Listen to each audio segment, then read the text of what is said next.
Comme la plupart des philosophies du 7e siècle, le système philosophique de Spinoza repose sur la notion de substance. Ce concept remonte à Aristote, qui demandait « Qu'est-ce qui fait qu'un objet reste le même lorsqu'il subit un changement ?»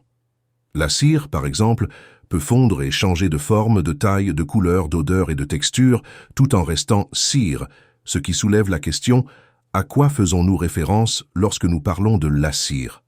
Puisqu'elle peut changer de toutes les manières que nous pouvons percevoir, la cire doit aussi être quelque chose au-delà de ses propriétés perceptibles. Et pour Aristote, cette chose immuable est la substance de la cire. Plus généralement, la substance est tout ce qui possède plusieurs propriétés, ou ce qui sous-tend le monde de l'apparence. Spinoza utilise la substance de la même manière, la définissant comme une chose qui s'explique par elle-même, ou ce qui peut être compris en connaissant sa seule nature par opposition à toutes les autres choses qui ne peuvent être connues que par leur relation avec d'autres choses. Par exemple, le concept de chariot ne peut être compris qu'en référence à d'autres concepts, tels que mouvement, transport, etc. Mais pour Spinoza, il ne peut y avoir qu'une seule substance, car s'il y en avait deux, comprendre l'une impliquerait de comprendre sa relation avec l'autre, ce qui contredit la définition même de substance, qui est, rappelons-le, selon Spinoza, une chose qui s'explique par elle-même, et non par sa relation à une autre substance. De plus, soutient-il, puisqu'il n'y a qu'une seule substance, il ne peut en fait y avoir que cette substance, et tout le reste en fait en quelque sorte partie. La position de Spinoza est connue sous le nom de monisme de substance, qui affirme que toutes les choses sont en fin de compte des aspects d'une seule chose, par opposition au dualisme de substance, qui affirme qu'il existe en fin de compte deux types de choses dans l'univers, le plus souvent définis comme l'esprit et la matière. La substance comme Dieu ou nature. Pour Spinoza, la substance est donc à la base de notre expérience, mais elle peut aussi être connue par ses divers attributs. Il ne précise pas combien d'attributs possède la substance, mais il dit que les êtres humains, au moins, peuvent en concevoir deux, à savoir l'attribut de l'étendue, c'est-à-dire physique, et l'attribut de pensée, à savoir la mentalité. Pour cette raison, Spinoza est également connu comme un dualiste des attributs, et il affirme que ces deux attributs ne peuvent pas être expliqués l'un par l'autre, et doivent donc être inclus dans toute description complète du monde. Quant à la substance elle-même, Spinoza dit que nous avons raison de l'appeler Dieu ou nature, cette chose qui s'explique par elle-même et qui, sous forme humaine, se voit sous les attributs du corps et de l'esprit. Au niveau des choses individuelles, y compris des êtres humains, le dualisme des attributs de Spinoza vise en partie à traiter la question de l'interaction entre l'esprit et le corps. Les choses que nous expérimentons comme des corps ou des esprits individuels sont en fait des modifications de la substance unique, telle qu'elle est conçue sous l'un des attributs. Chaque modification est à la fois une chose physique, dans la mesure où elle est conçue sous l'attribut d'étendue, et une chose mentale, dans la mesure où elle est conçue sous l'attribut de pensée. En particulier, un esprit humain est une modification de substance conçue sous l'attribut de pensée, et le cerveau humain est la même modification de substance conçue sous l'attribut d'étendue. De cette façon, Spinoza évite toute question sur l'interaction entre l'esprit et le corps. Pour lui, il n'y a pas d'interaction, seulement une correspondance univoque. Cependant, la théorie de Spinoza l'oblige à considérer que ce ne sont pas seulement les êtres humains qui sont à la fois des esprits et des corps, mais tout le reste aussi.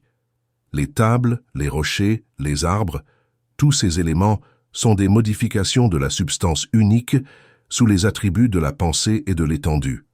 Ainsi, ce sont tous des choses à la fois physiques et mentales, bien que leur mentalité soit très simple et qu'ils ne soient pas ce que nous devrions appeler des esprits.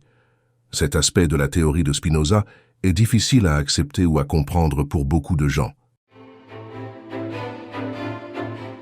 La théorie de Spinoza, qu'il explique en détail dans son ouvrage Éthique, est souvent considérée comme une forme de panthéisme, c'est-à-dire que la croyance que Dieu est le monde et que le monde est Dieu.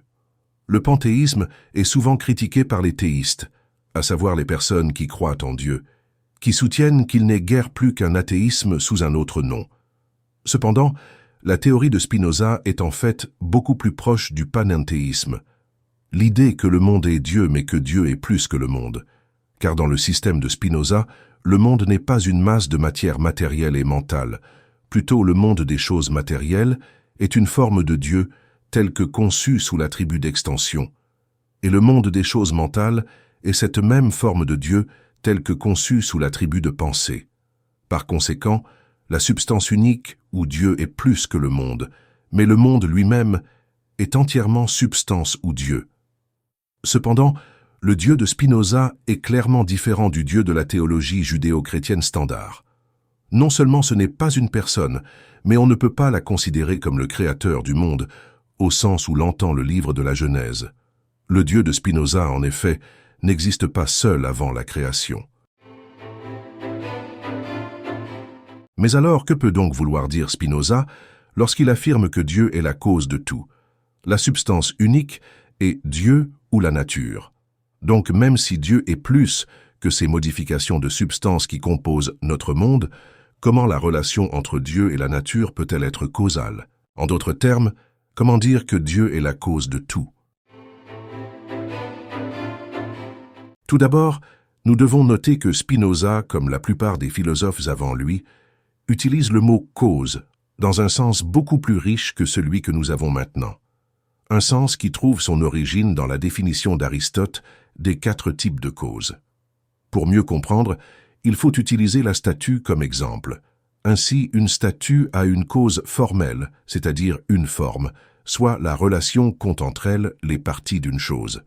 Le deuxième type de cause est la cause matérielle, ou la matière dont une chose est faite, le bronze, le marbre, etc. Le troisième type de cause est la cause efficiente, ou ce qui fait exister une chose. Dans le cas d'une statue, c'est le processus de sculpture. Enfin, la dernière cause est la cause finale, à savoir le but pour lequel une chose existe, la création d'une œuvre d'art, le désir d'argent, etc. Pour Aristote et Spinoza, ces notions définissent ensemble la cause et fournissent une explication complète d'une chose, contrairement à l'usage actuel qui tend à se rapporter uniquement aux causes efficientes ou finales. Par conséquent, lorsque Spinoza parle de Dieu ou de la substance comme étant autocausée, il veut dire qu'ils s'expliquent par eux-mêmes, plutôt que créés par eux-mêmes, c'est-à-dire autogénérés ou créés. Lorsqu'il parle de Dieu comme étant la cause de toute chose, il veut dire que toute chose trouve leur explication en Dieu. Dieu n'est donc pas ce que Spinoza appelle une cause transitive du monde, quelque chose d'extérieur qui fait exister le monde. Dieu est plutôt la cause immanente du monde. Cela signifie que Dieu est dans le monde, que le monde est en Dieu, et que l'existence et l'essence du monde s'expliquent par l'existence et l'essence de Dieu. Pour Spinoza, apprécier pleinement ce fait, c'est atteindre le plus haut état de liberté et de salut possible, un état qu'il appelle béatitude. Merci de nous avoir écoutés, et en espérant avoir enrichi votre esprit avide de connaissances, nous vous donnons rendez-vous pour un prochain podcast philosophique encore plus riche et intéressant.